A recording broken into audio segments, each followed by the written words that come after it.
Hey, what's up? This is Kevin from Kevin's Barbecue Joints, and this one's awesome. It's with Mallory Robbins from Evie Mae's Barbecue in Wolfforth, Texas, as well as now Lubbock, Texas. And that's one of the main reasons I wanted to talk to Mallory. First and foremost, I wanted to get her background and find out more about her path to where they are today, as well as dig deep into their sides and desserts, because if you've ever seen any photos of what they're serving, their sides and desserts look amazing. Like, beyond amazing. So I wanted to talk to her about that, get her history, how she connected with artists and their path. And I want to talk about their new location at the United Supermarket in Lubbock, which is at 114th and Slide. I'll put a map below, link to the map, so that way you could find it. It's about 10 minutes or so from their other location. What sets this one especially apart is that it's open 7 days a week. They're open 11 till 8 p.m. Yes, that's 11 till 8 p.m. They have a cold section where you can grab briskets, pulled chicken, pulled pork, ribs, etc. That is open the entire time the market is open, and I believe it's 6 a.m. to 11 p.m. for the market. So if you're coming through and they're not open, which their hours are pretty massive, but if they're not open, you can get some meat to go, which is awesome. So if you're traveling through and it's an off hour, you can grab that. The Wolfforth location is open Wednesday through Saturday, but this is a very unique situation. It's very intriguing, and I wanted to get her take on it and how it came about and what it's been like. It's been about 3.5, 4 weeks now that they've been open, so she has a pretty good grasp as to what they're doing. They're cooking on site. They're not delivering to this location. They have 2,000-gallon pits. They're green. If you look at the intro, you can see the photos of it. If you visit, go around back. That's where the pits are. Their menu doesn't have the 9 sides and 9 desserts that the Wolfforth location does have, but it has a great many options, and it's top quality Evie Mae's barbecue in a supermarket, which is awesome. So that's all I'll say. You'll hear the rest from Mallory. It was so good to talk to her. It's so interesting to hear her take on everything, and she's just an enjoyable person to speak with. I know you guys are going to really enjoy this. And the Kevin's Barbecue Joints podcast and YouTube show is brought to you by Flores Tortillas. Check them out at florestortillas.com. If you're outside of Texas or you're somewhere further away from Whitney or a location within Texas that does carry Flores Tortillas, you could have them shipped every Monday at 10 a.m. Texas time, Central Time. They drop on the website. You could have a dozen shipped to yourself or to a friend, make someone happy. They're made with smoked beef tallow. They're amazing.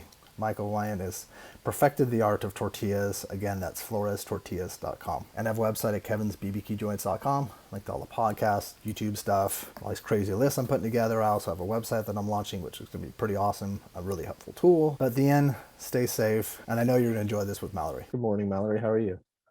Great. It's nice to finally talk to you. This I is know, finally. and this is at your home. This is nice. You have nice lighting on on your left side. Thanks.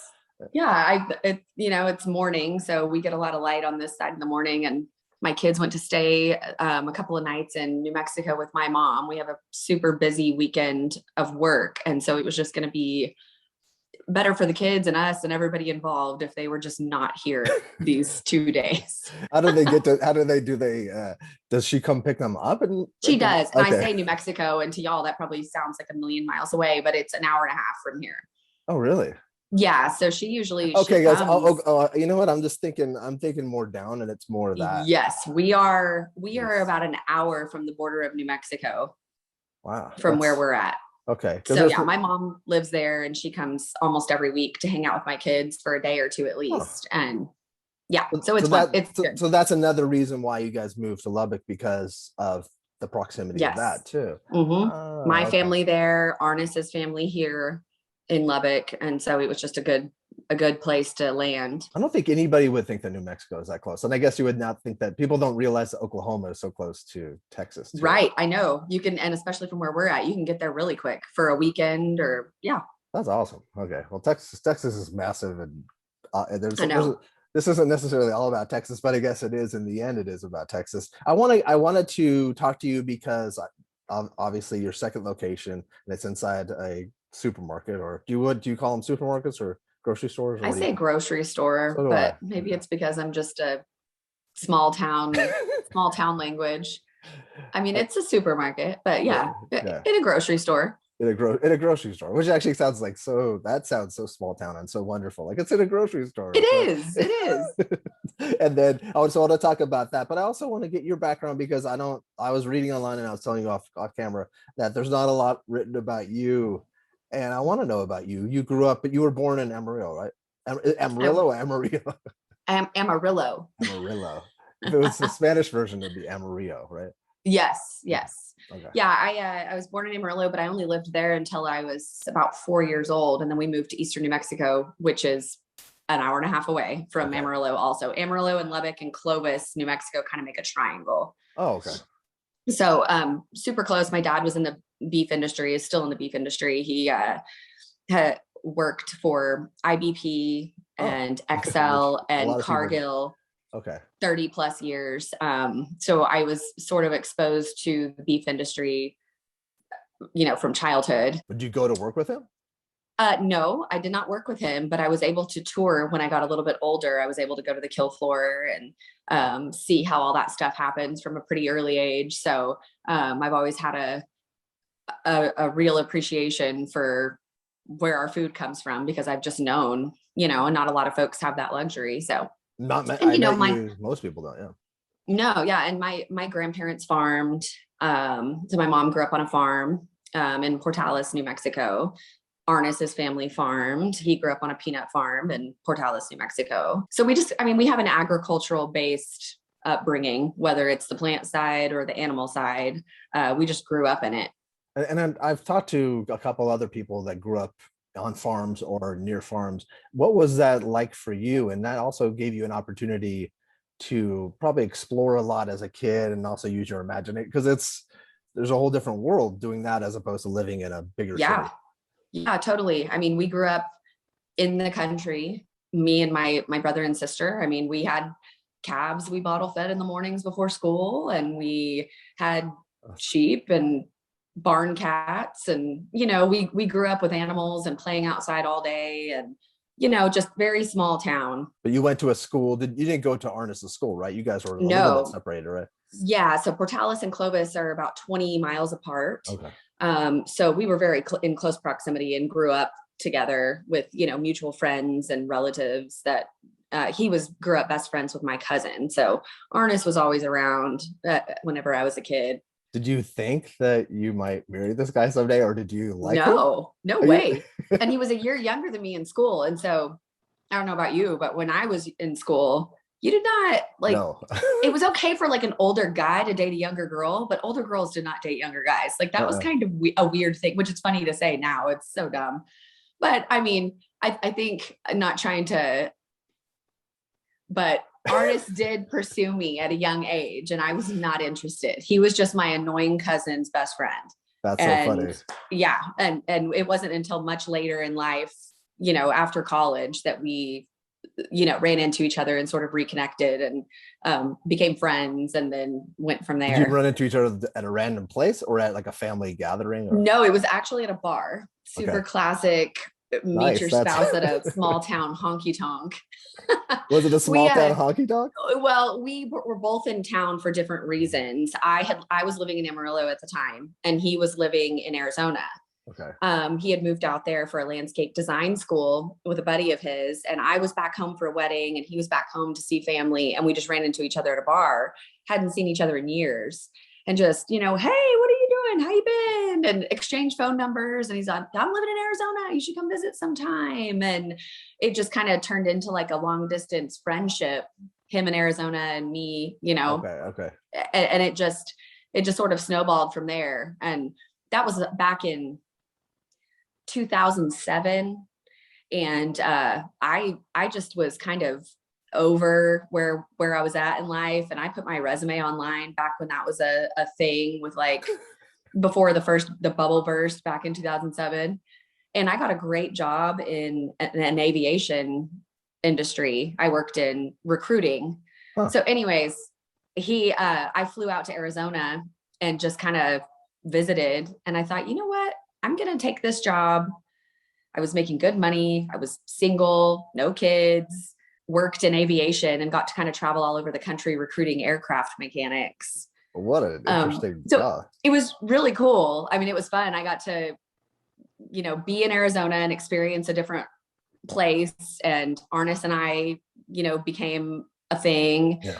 And we were dating, and I just got to kind of travel and do some cool things. Where in Arizona was this? It was outside of Tucson. Okay. Yeah, it was called Corona de Tucson. Okay. Little community, kind of like 30 minutes from Tucson. And that's where we started the cooking and doing all that stuff. And that's sort of where the barbecue thing was born, was out there. Because he was tinkering around, and he was always good with his hands, right? Able to build things, and that was something. Yeah, and I think that just came from growing up on a farm, and I think a lot of people have that. Yeah, having to be out in a field, and if something breaks, you got to weld it, fix it, figure it out. Arnis has always been that way. So yeah, he just sort of played around with an old propane tank and decided to build a pit, and we just started cooking out there, and that's where our first food truck was. And it was at the same time you guys still had the landscape business. Were you still doing the recruiting? Yes. So I left the recruiting aviation stuff, stayed home. We got married.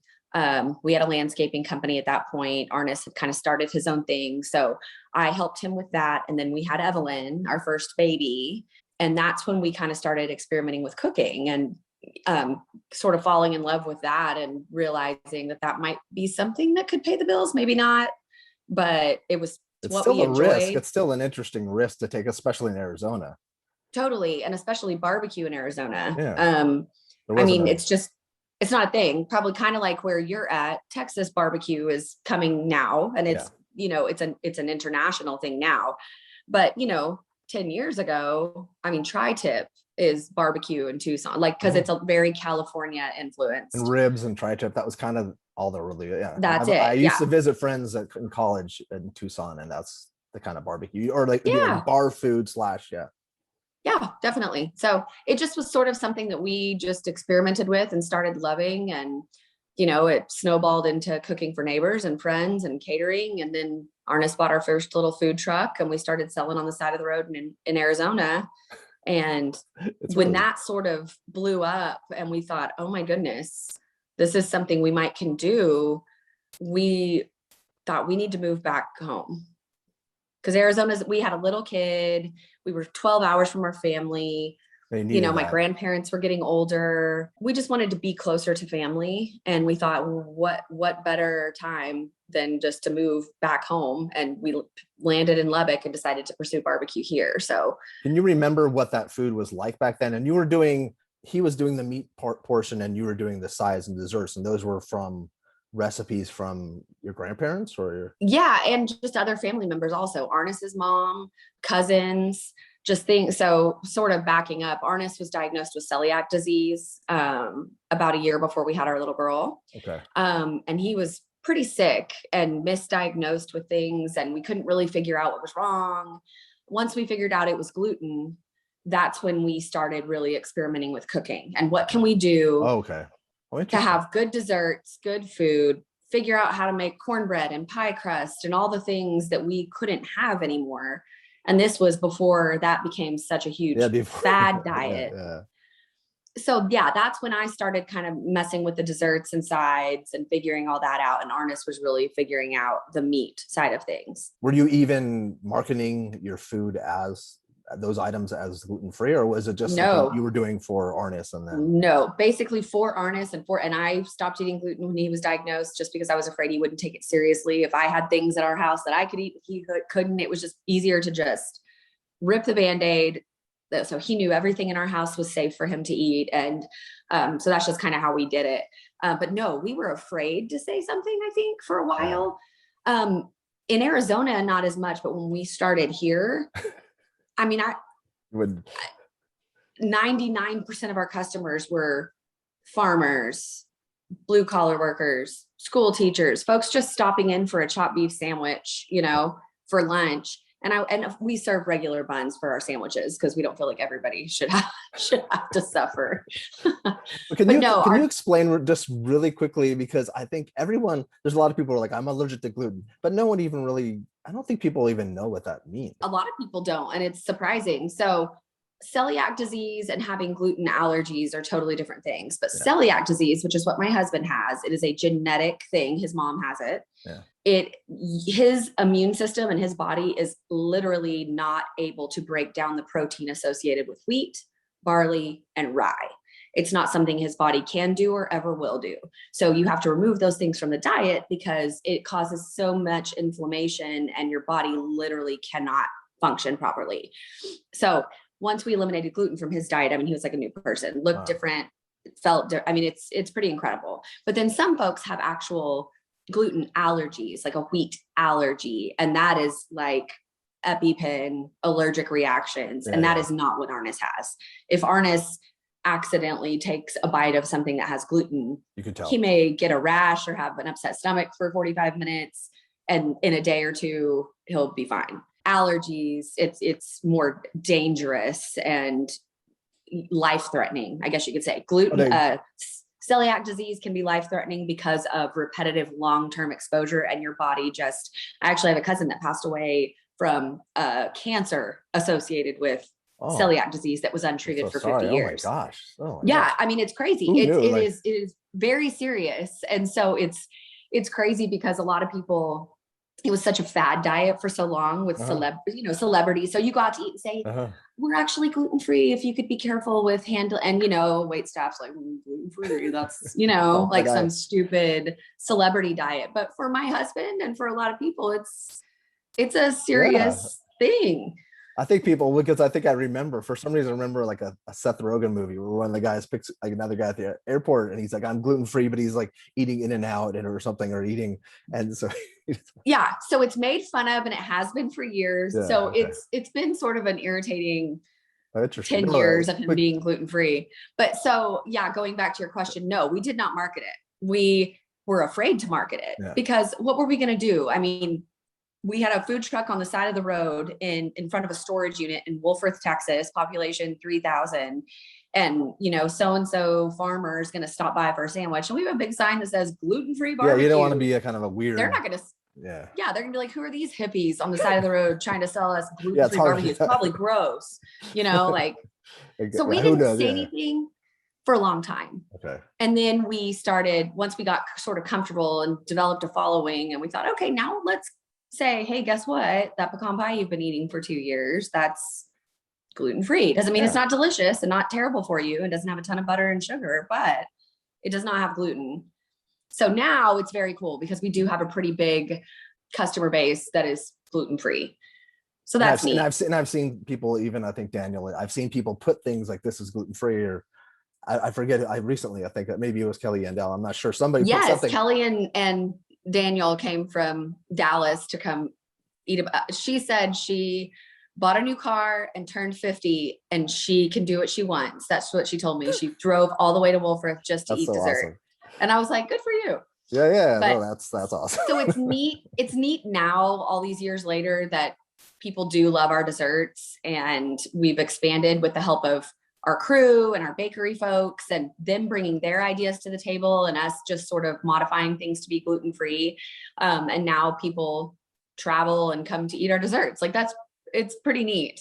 Yeah. It's pretty amazing that someone would drive 6 hours or 5.5 hours just to have your desserts. And I want to talk about your desserts and your sides too, but how many things are similar to what they were when you guys were originally open in front of the storage unit? Do they feel, as far as sides and desserts go? Yeah. I mean, so we started with just a handful of sides, and I did pecan pie, chocolate pecan pie. I actually did a bacon chocolate pecan pie, but I was also pregnant. So it was just something that I was like, I want bacon in that pie. That sounds good. And then I did cheesecake, and that was sort of our basic desserts. And then we only had potato salad, coleslaw. I added grits and cornbread later. So that it was very basic, very small in our trailer. Then now we have, on every day we have potato salad, slaw, pinto beans, collard greens, cornbread, jalapeno cheese cornbread, green beans, baked potato casserole. I mean, I think we have 9 to 12 sides and desserts every single day. That is, nine sides, 9 desserts. Yes. And desserts, we rotate certain things out spring and winter. So like we do a cornbread pudding with our gluten-free homemade cornbread, but that's only in the cold months because it's a hot, warm dessert and it just doesn't sell in the summer. Yeah. And then we have a fresh strawberry pie that we do only in the summer that we don't sell in the winter. So there's a few things that are staples that we serve every day. Your pecan pie, your cobbler, your banana pudding, coconut cream pie. Those are year round. But then some of these things we rotate in and out based on season. Wow, that's amazing. And like it's now more of a thing to elevate, or I hate the word elevate, but elevate the sides and the desserts and things. But you guys have kind of been from day one, that's been just as important as the proteins.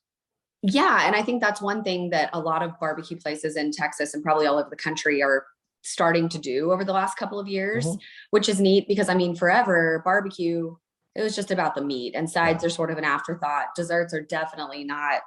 I mean, maybe a banana pudding or maybe a cobbler every day, maybe. But I think because we worked so hard to figure out how to have these good things gluten-free, our sides and desserts have always just been equally as important as it's just become as part meats. Of you. Interesting. Yeah. And then from what I remember, because I spoke to artists, I think it was almost 3 years ago, when you guys, there was a moment, a tipping point where you guys were almost not going to move forward if it wasn't for a visit from Daniel, right? Yeah. So when we opened in our trailer, we opened in February that year. And man, we came from Arizona, obviously, like I said, but that winter we had like 4 blizzards back to back to back. Like each week, it's like we had an epic snowstorm. And, you know, we sort of risked everything just to be closer to family and give this thing a shot in West Texas. And here we are on the side of the road in this nice new food truck that we were able, or trailer that we were able to afford because we sold our landscaping company in Arizona, bought this nice trailer, and we're just sitting on the side of the road, just getting our butts kicked by weather and, you know, having a 1-year-old at home. And I was just like, why did we do that? Like, why did we think this was a good idea? We were fine. The weather was warm. Like, yeah, we were 12 hours from family, but we didn't have this to deal with. That's a certain level of stress that you have. You guys gave it to yourself almost. Yeah. And I was just thinking, why did we do this? Like, I know we love cooking it, but could we have done it in Arizona? You know, how long can we sit here in this trailer trying to, I mean, at that point, I think we were doing like 3 or 4 briskets a day, like 5 racks of ribs. And I mean, that is all we could afford to do in a single day. And it was like, if we didn't sell that, we were out of luck. So it got to the point where I remember vividly sitting in the trailer one day with Arnis, and it was snowing outside, and we were just sitting in there, and you know, we would have straggling customers. And I remember saying, I can find a job. Like, I'll go back to work and we'll just give this some time. And if it doesn't happen, it doesn't happen. And we can't say we didn't try. And that was a really hard thing to talk about because, I mean, Arnis was very passionate and positive from the beginning. And he is the eternal optimist. He is it is all going to work out. We just work hard and treat people right, and things happen the way they happen, and it's going to be fine. And I'm the one that's like, he'll say I'm a negative Nancy, but I say I'm a realist. But I'm like, we cannot continue on like this. Like, we are running out of money. We have a kid we need to take care of. It's snowing outside. Like, what are we doing in a food truck in front of a storage unit in Wolfforth, Texas? Anyways, so that was in February. I'm laughing because it's awful. That's all. No, it is. It's fun, and it's funny now. I can laugh about it now. It was not funny 7 years ago. Yeah. But yeah, it was February, March, April, and we were just hanging on.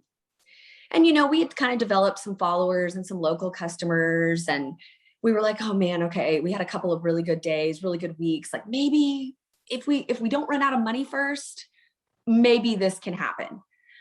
Then Daniel Vaughn came May that year. So we had only been in the trailer a few months, and he showed up. Arnis knew who he was instantly because Arnis had been following his blog forever. And I knew who he was because I had just watched the episode of him with Anthony Bourdain where they go to Austin. Yeah. So I knew his face, but at the time I didn't really understand Texas barbecue. Mm-hmm. I didn't really understand what it was and why it was what it was. I didn't grow up in Texas. You know, I was focused on sides and desserts. I just knew I enjoyed cooking and serving people. So I didn't really get it yet. And I was sort of skeptical. But then he came and Arnis was like, this is a big deal. And I'm like, is it though? Like, who is this guy? And he was so nice. And he was the only one eating in our storage unit that day. It was pouring rain. I had my little herb. We didn't have a babysitter. You guys opened the storage unit and people ate inside? Yes. I didn't. So we had the trailer out front. Okay. Yeah. So in the beginning we didn't, but by this point we had opened our dining room and it was a storage unit with about 5 picnic tables and we had water hooked up to make iced tea. And so he sat down and ate and we went in and checked on him. And I had Evie at work with me that day because we didn't have a sitter. And he was so sweet and, you know, offered us encouragement and said, you know, y'all are doing great. Like, just keep up the good work. And I would, at the time, I was like, okay, cool. There's this guy that travels around eating barbecue, whatever. The very next day, we were sitting in the trailer waiting on customers. And this semi truck pulled over in the ditch. And this dude jumped out and like risked his life across lanes of traffic and walks up with his cell phone to the window of our food truck. And he said, do you know this guy? And it was Barbecue Snob, his Twitter. And I said, Barbecue Snob? Like, I didn't know who that was. And Arnie said, that's Daniel Vaughn. That's who ate here yesterday. And I was like, oh, okay. We didn't have a Twitter. I didn't know what this meant. We didn't have an Instagram. In hindsight, I wish I did because I would have known he was coming, but I didn't know. But he said, oh, well, I was on Twitter and saying I was going to head through Lubbock and asked if there was any good barbecue. And he said I should stop. And I thought that's weird. You know, like, how weird that someone would tweet somebody and tell them they should stop somewhere for food. I seriously just didn't have any concept of what was happening. It was the early days of social media too. It was the early days of social media and the earlier days of Daniel Vaughn's influence. Oh yeah, exactly. Yeah. It was, you were at that very. Yeah. So I was like, wow, this semi truck traveling from who knows where, like, risked his life walking across 4 lanes of traffic to come eat barbecue because some dude on Twitter said he should. So then I kind of started getting it. Well, then Daniel Vaughn wrote that article and put it on Texas Monthly's website. And it was almost overnight. There were people coming. And they said, you know, Barbecue Snob said I should eat here. Daniel Vaughn said I should eat here. I saw you guys on Texas Monthly. And I'm like, what is happening? And Arnis is like, I told you, like, this is a thing. So that just sort of helped kickstart it. And I'm forever thankful for Daniel Vaughn for driving out. And, you know, Texas Monthly has done so much for us. I do feel like Arnis would have fought tooth and nail to make us succeed at this without their influence. I just don't know if we would have run out of money before then. Yeah, you know what I mean? No, it's interesting. No, it's interesting. I've often wondered too, what if that didn't exist? Like, what if Daniel had chosen, was an architect still and didn't decide to do that? I wonder, would there someone else have filled that space, or would have Texas, because I know that like they're the Pat Sharp and people were traveling around, but Lubbock is not close to where a lot of people are. So yeah, and if Arnis probably would have stuck and done it, but would you be where you are today? Would you have had the brick and mortar like you have? And yeah, I don't know. I mean, I'm forever thankful for that happening, and it's been a crazy, I guess that's been six years since he came in that trailer. And now we have our brick and mortar. We just opened the United location. So I always feel like there's little things in life that if this didn't happen, or just whatever happened, like if you didn't run into Arnis at the bar at that time, I would probably not be talking to you right now. It's crazy. Life is weird and it never works out the way you plan it, and that's for good reason. So if it worked out the way I planned it, this would not be happening.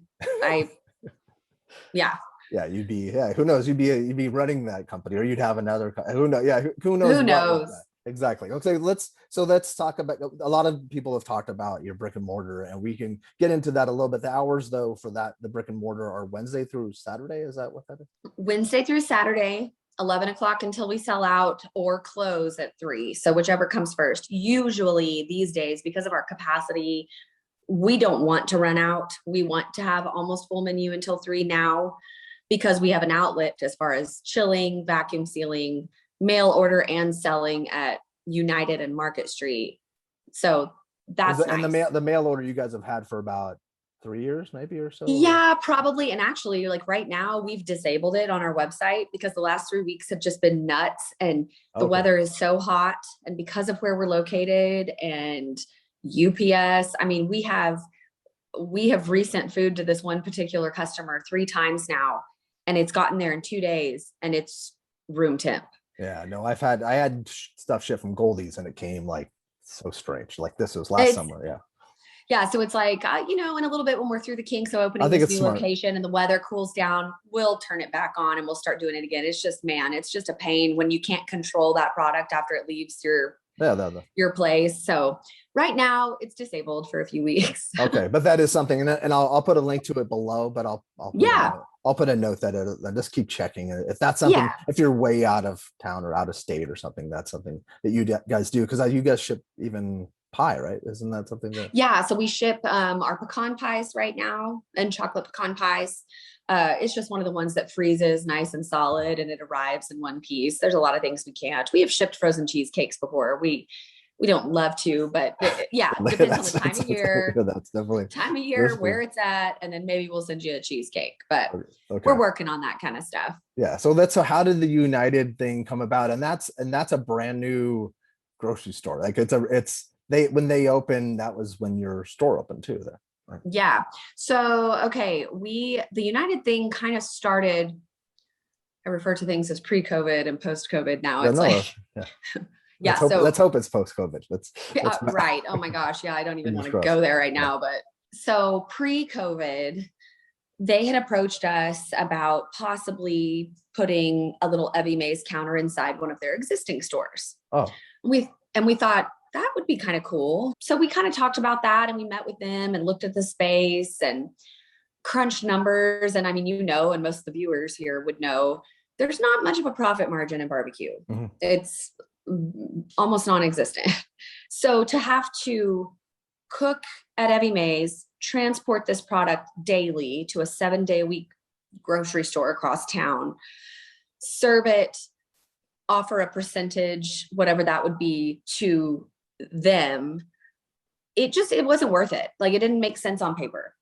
There were some things we talked about, selling everything at a wholesale price to them and then they doing it. But then I got worried about the customer service aspect and losing what we were. And I didn't want to just sell our food to somebody to market it as Evie Mae's and it be their folks. Not that they don't have wonderful folks, but I'm a control freak. There's some danger in that. Yeah. So if we're cooking it, if we're delivering it, I want to serve it, I want to make sure that quality is where it needs to be. So once we crunched all the numbers, we realized that is not doable. And so we just told the folks at United that it's not, maybe we could talk about this in the future, but it just doesn't make sense. And United, for people that might not know, it's a large chain. Yes. So United Supermarkets and Market Street, they are actually owned by Albertsons now. I was going to say, yes. I did some research. I thought it was Kroger. Yeah. Yeah. So Albertsons owns United. However, United West Texas sort of operates as its own thing. And they have the stores in Eastern New Mexico, the Dallas area. So United is like, your Kroger, your Fry's, your Safeway, Albertsons. It's just our local grocery store. I had never heard of it before. Yeah, our hometown. So when Albertsons bought United, a lot of the Uniteds changed to Albertsons, but United West Texas, they were allowed to still operate under the United name. So they're wonderful, small town people. They support the community in incredible ways. That idea kind of got squashed. We were like, that, it's flattering and how cool that would be. There's just no money to be made. I mean, unless we were cooking on site and doing everything ourselves, there's no way. So COVID happens like a month later, things get locked down. Governor Abbott in Texas, with the disaster declaration, there was this little loophole where local restaurants were able to bypass the USDA inspected kitchen laws and sell their chilled products in local grocery stores. So this happened in Dallas, Austin, Houston, San Antonio, a lot of local grocery store chains, including HEB, other places. I remember with Jess Timmons, she was talking about how Jess Timmons. Yeah. Yes. So they did that with HEB. Yeah. Okay. Yeah. So it was a cool little thing that these large grocery store companies could do to support a local home-owned restaurant to help not only help the restaurant stay above water, but also to offer products to consumers because of supply chain issues and being scared to go out and eat. And, and so be able to that grab and go and get something. Grab and go so for us, for another local Lubbock restaurant, it was pre-made like pasta dishes or, something that someone could pick up and take home and reheat for dinner. Mm-hmm. For us, that meant slicing brisket, turkey, pulling chicken, and vacuum sealing and being able to offer those products because our dining room was shut down for 11 weeks. Yes. So they came to us, United came to us and said, hey, would you be interested in this? And we were like, yes, because please. Yeah. And they said, we don't want a penny. I don't think they were allowed to take a penny, but United wouldn't have anyways. So for a solid year, from March to March until Governor Abbott lifted that disaster declaration, we sold chilled meats at all the Market Street locations and one United. And they took nothing from us. We got 100%. That's interesting to know. I don't know if any other state did that. Maybe they did. I don't know. Yeah. I don't know if they did, but I mean, it was incredible. And that really helped keep us afloat, honestly. Being able to have that outlet and be able to serve that around the city, it was really neat. And it also opened up folks that have never eaten with us it was like a safety net of being at a grocery store and, Evie Mae's brisket, maybe I'll try it. I've heard about it, And so that's been really cool because it really won us over a lot of customers that never would have come out to Wolfforth. That's so interesting. So it was a really awesome thing. And we're forever grateful for them for letting us do that. Like I said, it probably saved our shorts. Yeah.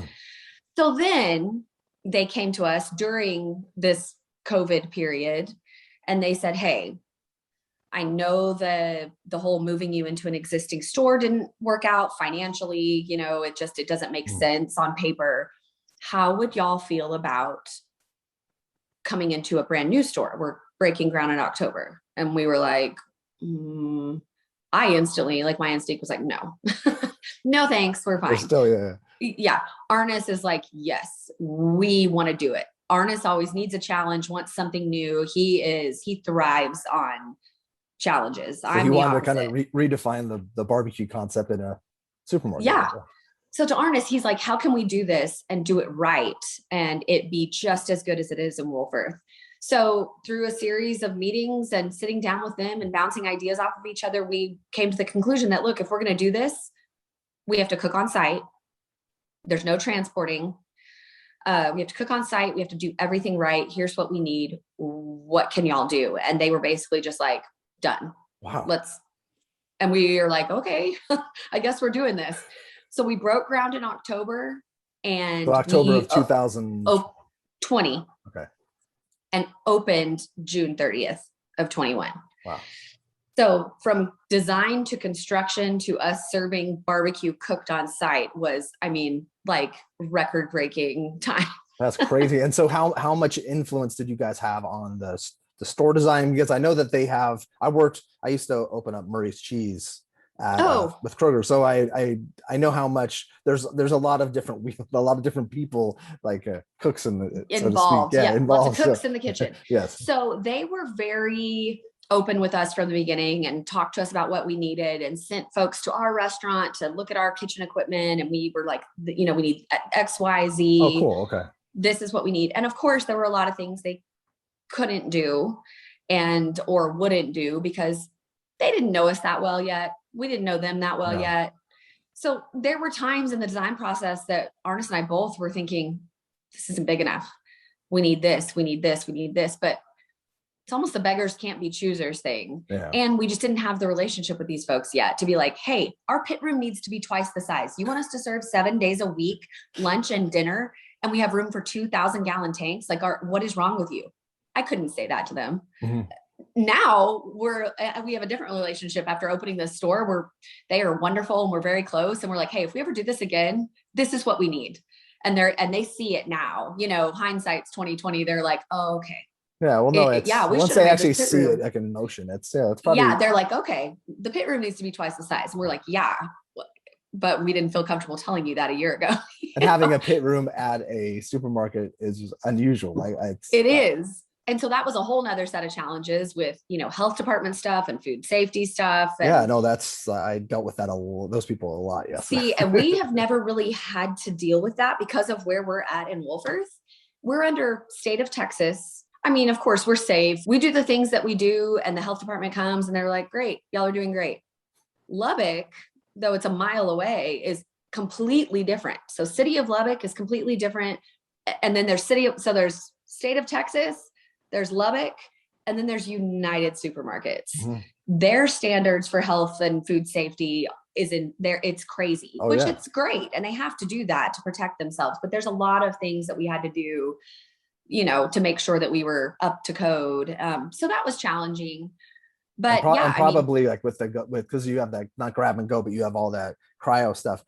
You have to have like special labeling. Like there's a lot of different things that are different, but they're also, they know that part of the business. And that's been awesome. They have been wonderful helping us and educating us and on what we need to do to stay out of trouble. And because a lot of that stuff we've never had to deal with until we were in a supermarket. So now we've learned a lot from them. And they've been wonderful to us. Like I said, they have gone above and beyond. I mean, even after opening, we've had like 5 meetings in 3 weeks. We've been open 3.5 weeks now. And I mean, I can text them and say, this is not working, or this is something we need to figure out. And I mean, they are on it. They want us to be successful. I think they're proud to have us there, and we're proud to be there. And, to offer quality barbecue 7 days a week through 8 p.m.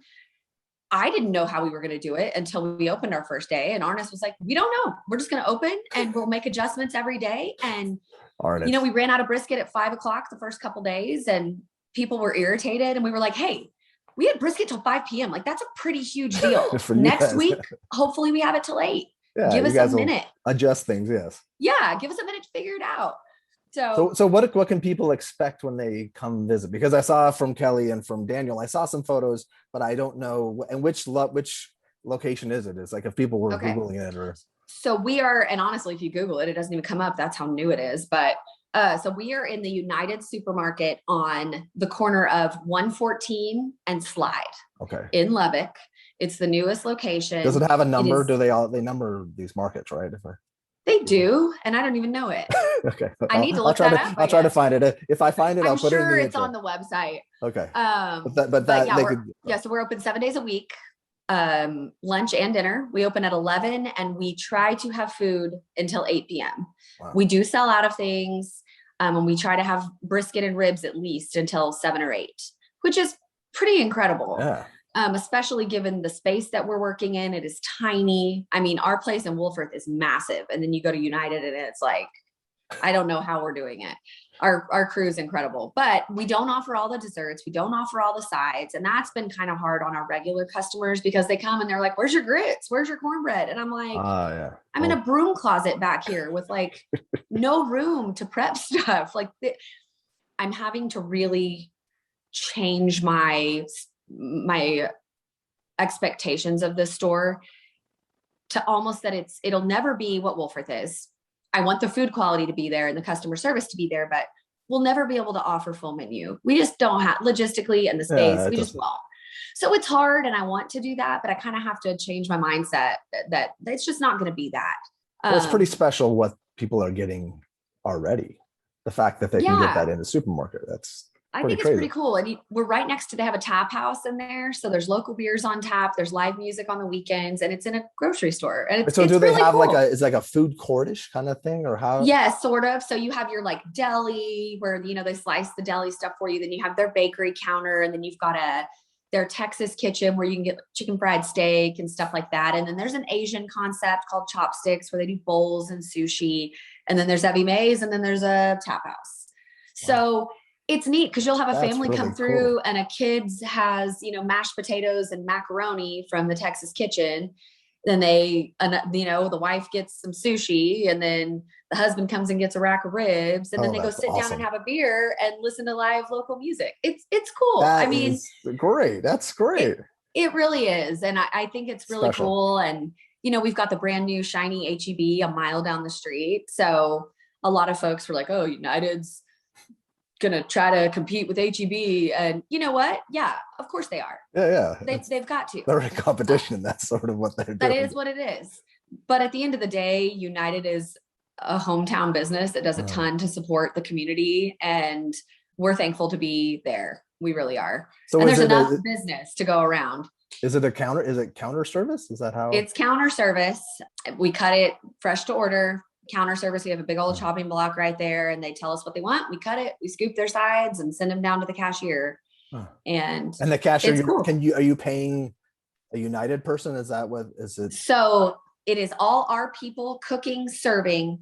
Then it's United cashiers. Okay. So that's been one of the big challenges, because in Wolfforth, the cashier is one of the biggest points of contact. Yes.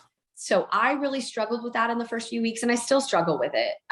Especially if it's a cashier that, I'll hear a customer say, well, they didn't have green beans, I guess I'll deal with it. And the cashier's like, what? Like, they don't know we have green beans in Wolfforth. They work for United. Yes. So that has been hard for me to kind of give up that piece of the customer experience.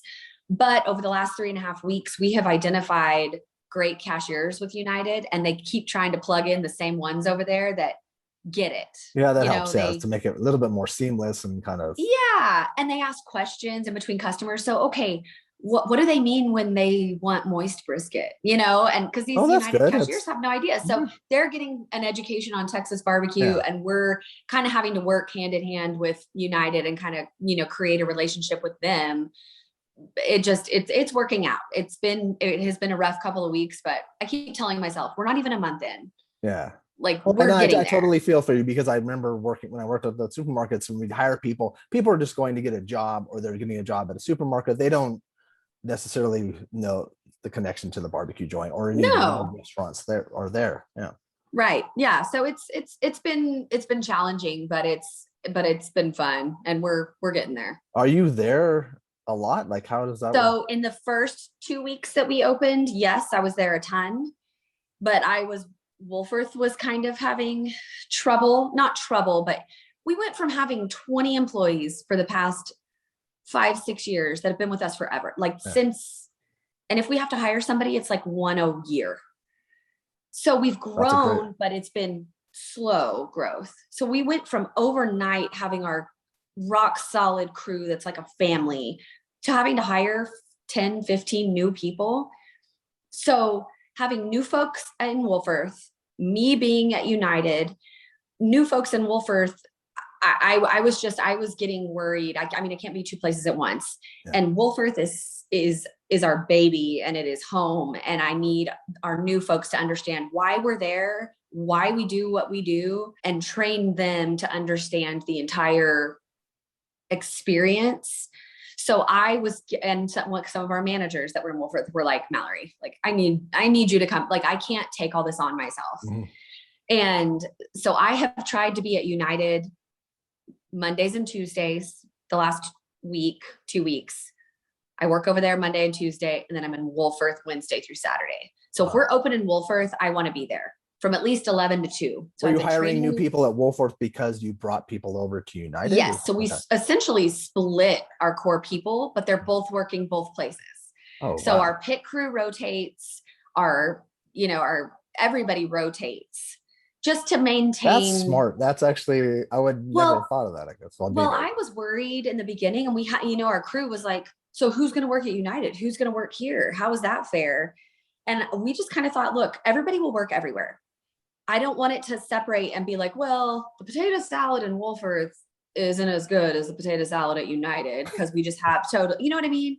I just felt like for our customers and for our employees, for our crew to feel like they were a part of both. Yeah, no, it's because of ownership kind of, yeah. So, and we do have one manager that left Wolfforth that has been camped out at United this whole time. And I'm hoping we can get to the point that she can be both places too, and sort of have a break from one, because it is different and it's demanding in different ways, emotionally, physically.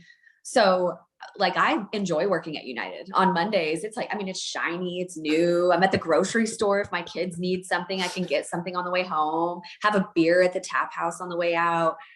But, I enjoy being in Wolfforth too for other reasons. Because it's home. It's home. Yeah. So I think it's important to rotate everybody. And also it probably keeps things fresh too, because things do get monotonous, even though they love working at Evie Mae. Like Yes, it kind of makes things different, and like just like absolutely. you like the Mondays and Tuesdays there. I'm sure it's interesting for them, and it's a whole different, and you get different clientele, different people that are Totally. interacting with different humans. Yeah, it's kind of a whole, Yeah. especially after COVID, what we've dealt with. It's kind of nice to. Yeah, definitely. So we're figuring it out. Ah, We're so interesting. And it's interesting because I had talked to Erin a couple weeks ago, and I was telling her I was going to talk to you, and she was interested in knowing what it's like for you with having two locations, because it's a challenge. It's a definitely, and there's it different is a challenges because challenge. theirs is different than yours. It's not a supermarket, but I'm wondering, like she was wondering if there's overlap, and I'll ask her if she actually watches this show, Yeah, yeah. And I which I watched think she hers will. too. So She's awesome. her and Patrick, I mean, they have a small child and they, experience a lot of the same struggles we do, I'm sure. And having working parents and a working mom, it's hard. I Uh-huh. mean, and especially, I mean, the second location, I mean, I have cried more in the last 3.5 weeks. Oh. But not No, I all know, but just because stress it's like, tears. It's just, man, it's emotional and it's hard. And I mean, my kids have been with a babysitter pretty much 7 days a week, all day for the last month. yeah. And thankfully my mom's available a lot. So they get to hang out with their grandma and they get to see cousins. And I'm thankful for that. But I'm really looking forward to school starting because I feel like the stability of the routine of school, Evie will be in third grade and Jack will be in kinder. And I think it's going to be really great for all of our mental states because I won't feel as guilty because they're in school. Yeah. They won't be at home with a sitter and their mom's at work, and I know Erin probably feels the same way. Mm-hmm. Someday I hope that my kids will look back and think, yeah, like my parents worked a ton and it wasn't a traditional job and they didn't get to come home like other parents do with their normal job. I mean, there's a lot of folks that are in situations like us, but I hope that our kids someday can look at us and look at this and look at Evie Mae's and think, that's really cool. Yeah, Like, they built something that was important to them. yeah. And that we were passionate about and, and they may not want anything to do with the restaurant business when they Yeah. grow up. And I will support that 100%. Yeah. No, it's In and it's fact, Evie interesting. cannot stand that the restaurant is named after her. It Really? eats her lunch. Oh my word. Bless her heart. Evie has pretty bad anxiety. She doesn't enjoy attention of any kind unless it's in the privacy of our home and it's good attention. People say Evie and not Evie. And I mean, she will come home in tears. She'll come home and say, oh, someone had an Evie Mae shirt on at school and they said Evie. And I'm just like, oh my word. Like, I don't know what to tell you. I would not have named it Evie That's Mae's if I interesting knew this too. was going to happen. Yes. No, I no, I Someday. had those similar things when I was a kid too. I was kind of like I'd like to do stuff off on my own, and but yeah, it'll be interesting to see how that goes because you're not gonna change the name of the restaurant. So. Right. It's like now we can't. And Jack would love it. Oh my word. If it was Jack Wilson's barbecue, he would wear a shirt every day. He would like tell every person he came in contact with, my parents have a barbecue restaurant named after me. Evie would rather die. Like she would rather die than talk to a random stranger about Evie Mae's barbecue. Does she like barbecue? She does. Actually, it was really funny. There's another barbecue place in town that had closed and just recently reopened, but she loved that barbecue. She doesn't love Evie Mae's barbecue. She likes cornbread and turkey and potato salad, but she doesn't really. She enjoys the welding shop, and I think that she would build smokers with harness and Oh, like. that's cool. That would be. And I think that she would do that before she would want to do anything with food. But you were a tomboy, right? Absolutely. Okay. So Yeah, I is was she a definitely a tomboy? tomboy. She is a tomboy, but she can be girly. Okay. She'll wear her princess dresses and collect snails in her pockets. I mean, That's fun. she is an incredible kid. She's dirty all the time and outside all the time and That's tames awesome. feral cats and I love that. collects bugs, and she's weird and funny and quirky, and You should she's awesome. keep a notebook of like you need another thing to do, but it would just be interesting. Cool. I guess you could look back on this someday and see that you said this Yeah. because that's interesting because you forget those things about kids, and I don't Yeah. remember anything from when I was a kid, and Yeah. No, I that's know. really And cute and crazy. it is cool. They are awesome kids. Jack is too. And I kind of joke humor is sort of the only thing that keeps me from losing my mind. But I Yeah, joke same all the thing. time. I'm like, man, I hope there's not long-term emotional effects on our children from being, having parents that are restaurateurs, because it's just brutal, but they're resilient and kids are, You're they're, cognizant of it. You're thinking about it, and that helps. And I think that you're trying to yeah. stay present, trying to figure out what makes the most And sense we for them to. Yeah. do. And I talk to them and I tell them, like this weekend, I'm sorry that you guys have to go to Gigi's and mommy and daddy aren't going to see you for 2 days. But, we work like this and we have to do this event so that we can go do fun things. Yeah. Yeah. We're doing this so we can go visit your cousins in North Carolina next week. Right. I mean, Mhm. some mommies and daddies get to come home at this time every day. Some mommies and daddies work overnight. Yeah. They have And, crazier hours or different weird hours. or yeah, even way crazier than what we do. There's nurses and doctors and police officers, and there's folks Yeah. that don't see their kids. And so I try to remind myself, although this is really hard for me, I'm very thankful. Yeah. So it's good. And Yeah. someday we're going to look back and be thankful for all of it. So No, it's no, definitely. Well, I wanted to get the portion. What can you grab in the cold case at United? Because there's some. we typically have pulled chicken that we from Half Chickens, we pull and chill that in vacuum sealed bags, sliced turkey, sliced brisket, burn ends. We do whole briskets, whole racks of ribs, pretty much any meat that we serve with the exception of beef rib right now. Beef ribs are so expensive and it's just one of those things. People would go nut. They would. If They probably, might. yeah, but I mean, nuts, like they'd be upset that the price was so, like, it wouldn't make sense and they'd struggle with It's that. true. And people freak out now. And I can Yeah, see our although end cap from where I'm scooping potato salad on a Monday and Tuesday. And I can see our end cap and I'll see people pick it up and look at the price and put it down. I mean, a lot of the average consumer doesn't understand cost right now and all the time on beef, but especially right now. So if not they grab the everybody whole gets it. brisket as opposed to like going to a place that like I don't know if you guys have Smart and Final, but if you were buying like a raw piece of like a raw brisket, it's a lot different Yeah. than having, yeah. It is a lot different. So, and there's customers that do get it and, load up and don't. But how great would that bat an be? eye. That's just awesome that you could do that. I think that's because even is the market open past 8 or? So yes, the grocery store is open, but so the end cap where we have all of that stuff is available anytime the grocery store hours are open. So you can get food at any time. Yeah. So even if we're closed and you can't get hot food, there's a place to get cold barbecue. Or you're traveling through, you could stop in, grab it, put in your cooler, and then Yep. on your way. So it's been neat and it's been a really cool outlet for us because we have the capacity to serve way more people than we do in Wolfforth. And there are times of the year that we are maxed out. There are times of the year, big weekends, big tech football weekends, Christmas. There are weekends that we cook to max and sell out max, but we are built for such massive capacity and we don't have the customers. Where we are located, people drive out to eat. We don't have through traffic. We're not in Dallas with millions of people out our door that just drive by and come in. So to have these other outlets has been really cool because we're able to cook more and do more with it.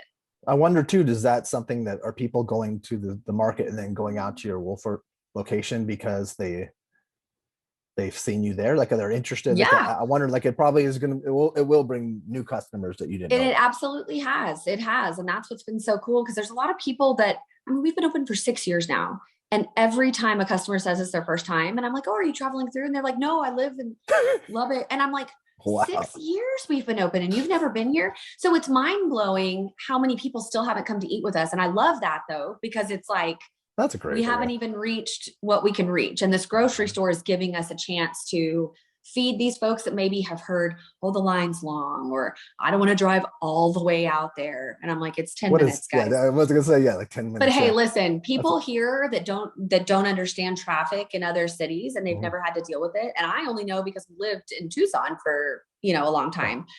So 10 minutes here is like an hour commute in Houston. You know what I mean? It's just folks, we are very spoiled here. We are very spoiled to no traffic. If you can't get there in 5 minutes, it's too far. And that's just a whole nother mindset. And we're just spoiled. And then you had mentioned something kind of offhand if they, so there could potentially be a third location someday, if you never know, right? Yeah. And I never ever, if you, a year ago today, if we were having this talk and you said, Mallory, would you ever be interested in having like another location in another city, in a grocery store, maybe? I would have laughed out loud at you. I would have said that's the dumbest thing I've ever heard. That's crazy. That, what a Well, weird change. I know.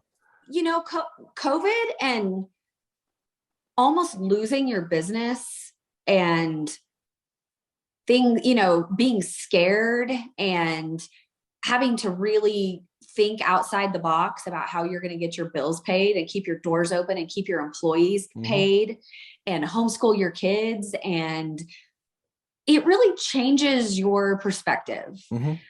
I have always been, I do not like change. I like my comfort zone, and I want things. I'm a planner and I want to know what I'm doing next week and next month and next year. Arnis is not. He thrives on a challenge. He thrives on figuring out ways to make things happen. So when this all happened and I had to change, I just had to change my mindset, and it's uncomfortable and I don't like it. But now it gives you an option if, like, God forbid, something else happened where you had to shut the Wolfforth restaurant down. I can't even pronounce Wolfforth properly. Oh, it's so awkward. Wolfforth. It's got like, I don't know if it's 2 L's or 2 F's or two. Like, it's when I've typed it out, because I've like typed your stuff. I'm just it's a different name. I know for sure. Right. Wolfforth. Okay.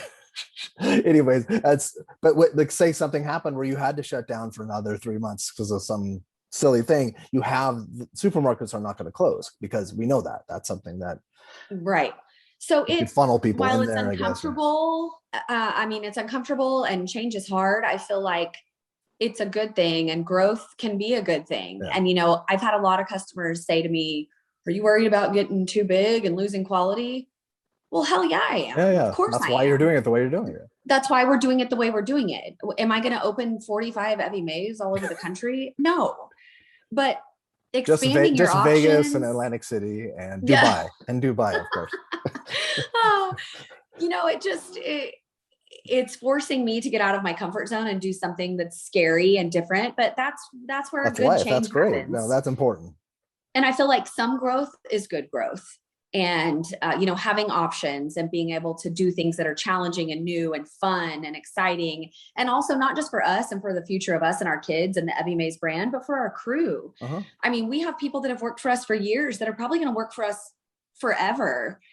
And to have other opportunities for those folks, that's really neat. If there's another city someday that we can open a Evie Mae's inside of a United or a Market Street, and we have a couple of folks that are like, I would move there. Yeah. I would go there. It gives our people an opportunity to grow and do neat things and support their families and do something different. So I think there's a lot of good that can come from expanding, as long as you do it right. Oh yeah, definitely. No, and I wanted to get your mindset and just to see what this whole thing was all about, because it'll be interesting in a year from now how you feel about this, and and how that it'll take some time to really soak in, because you're in it right now, and it's so early. Can people, like the nerdy pit guys that love pits, can they come and take photos because I saw some photos from Kelly and Daniel, but so it's open. Yeah, absolutely. So if you get to United, in Wolfforth, you're always welcome to. You can always just walk into the pit room. There's someone in there cooking all the time, and you can take pictures and hang out and ask questions. But at United, the pit room's around the back, and you can't miss it. The tanks are bright green, so they stick out. Whose idea was that? Well, it was my idea. But the green I was going for was actually kind of more like the green of this shirt. It was like a hunter green. My thing was this pit room. That's hunter green. I was afraid people really? I was afraid people weren't going to realize we were cooking on site, because it's on the back of the building, and we serve up here and the pit room's back here. So I thought, if people are driving around the building and they see this cinder block room, how are they going to know there's pits in there besides the stacks sticking out? But if it's a brighter color, that's smart. Maybe they'll be like, oh, what is that in there? So I was wanting a green to kind of also for food pictures, because green looks great with meat. So I was picturing. And you do all the social media still, right? I do. Okay. I do. You're And doing an so in awesome my job. mind, I was thinking, oh, green and red are complementary colors. Like that would be really fun to take a picture of a shiny red rack of ribs in front of a green smoker. Uh-huh. But like I said, I was thinking a little darker green. But when Arnis did the green and sent me a picture, he was like, how do you like it? And it was like John Deere green almost. And I was like, well, it's done. Let's go Yeah. with it. So it's fine. It And they looks look cool. It great. looks different. It's They're so different. beautiful. Yeah, you don't see a lot of. I don't think I've ever seen that color on a pit. Yeah, it was. You see It's red, great. you see red and orangish, and then Well, and I the thought patina green. red was too predictable because of Texas Tech and United's logo is like red, white, and blue. They have those colors, Yeah. and I thought I don't want to do that. I think it'd be cool if it was a different color. No, it's great. And I'll put in the like a little montagey thing in the beginning so people can see what the pits look like. Can see the pictures. Cool. But they have to go. So that's good news, sort of, to know that you have to go around to. Yeah, so it's around the back. That and back, if like anybody ever where wants they get their shipments in and stuff. That's that area. Yes. Okay. Yeah. So back there, but people can just go back there and you can say hi to the pit guys and gals, and yeah, they'd love to have anybody. So you get Evie Mae 7 days a week in Lubbock. That's amazing. Yeah, it's wild. That is wild. But well, thank you so much for taking the time. Is there anything we missed other than, I think we've covered everything? There's a lot going on for you. Yeah, there's a lot going on. No, I'm glad we got to chat. I know I've had to reschedule several times. I know folks watching this don't know that, but it's been a crazy few weeks. No, it makes sense. And I'm glad you took the time. And I really wanted people to know about this because I know that people want to come out to your other location, but this is something fresh and new and interesting. Yeah. And they can go to both and get a chance to kind of really see what this is all about. And both are such different experiences. And like I said, with the sides and dessert options, you still have to go to Wolfforth to get the whole shebang and the whole experience. And I tell people at United too, when they're like, this is my first time. And I say, oh, well, please go see us in Wolfforth sometime. The food is the same, but we have much more options out there, and it's just a different feel. I mean, it's Wolfforth, totally you could buy whole pies too, right? Oh yeah, absolutely. And we do take pre-orders for whole desserts, all the time. But yeah, we try to have a handful of whole things available every day when we open at 11. Pie, but okay. Whole but desserts. It's cobblers, sheet cakes, pudding. You get a whole sheet can. Cake? Yeah, Texas sheet cake. I hate you guys so much. I live. Well, you're gonna have to come out. I know. I when I do come, I plan on staying in Lubbock. I think I may have mentioned, like, for a few days. That way, I could visit you guys multiple times, and then I could also visit Tom and Bingo's. And you've got to go to Tom and Bingo's Hill. You got to drive up to Olton and go to Rahino, Slayton, to Pit Forks. There's so much right now that, like, there's just so much happening in barbecue in Lubbock, which is really cool because this is just an area that's been overlooked for a long time by the rest of the state of Texas. I mean, not trying to have like that little brother mentality, but it's true. Mm-hmm. Lubbock is just not a place that you go unless you are driving through, folks are driving through on the way to New Mexico or Colorado for vacation. We get a lot of those people that are traveling through from Austin or Houston, and they make a detour to go to vacation. Or if you went to school at Texas Tech. So it's cool to kind of be on the map now for barbecue, and that people actually venture out of their way to come to Lubbock and not just for us, for these other joints too. It's cool. It's cool. It's gives me a sense of pride and satisfaction that, okay, like, we're getting there. Yeah. No, it seems like it. It's taken some time, and obviously it's been a long road for you guys to get to exactly where you are right now. But it's really interesting. I wonder too, like, if you guys will ever have like a Lubbock barbecue festival, and you could have. Hey, I'm working on it. There's a lot of. I have so many ideas. I just need time and money. So. time is time hard and money. That's it. But yeah, there's something actually coming up soon, and you'll see some things on social media, and then in the coming months, this fall, there will be something with a bunch of this side of the state pit masters. Cool. So keep your eyes peeled for that. I'll have links below to all your social media, so that way people will follow along, and that way. Well, thank you. That way people can see what's going to happen. That in the fall. That sounds killer. That's fun. Maybe that's when I'll be able to come out. But are there fun places to stay in Lubbock? Yeah, actually there are. There's a newish place downtown, which is called the Cotton Court. Yeah. And it's really neat. They've got a great vibe and a good little restaurant and bar. Oh, cool. But yeah, there's some cool stuff happening. We have some breweries that are great. Lubbock is, 10, 15 years behind the other cities and downtown revitalization things. So a lot of cool things are happening now, which is neat. You can get good food, good beer, good barbecue, in a small town, and it's pretty cool. That's perfect. So people should stay. People should stay a couple days. People should come to Lubbock. Maybe I'll move there. You need to leave California and No, I come plan to on Texas like everybody else. But if I went to Lubbock, it wouldn't be as bad as if I moved to Austin. If I went to Austin, they'd hate me. But if I moved to Lubbock, Austin's a mess right now. I know. I think there's like a lot more anti-California sentiment there as opposed to like. Absolutely. Lubbock's very friendly. We're fine. I wouldn't mention it. People wouldn't know where I'm from. They have no one. No, they don't have to know. I don't have to mention it, do I? Anyways, well, thank you so much, Mallory. I hope you have Well, have a great weekend and say hi to Arnis. And I will.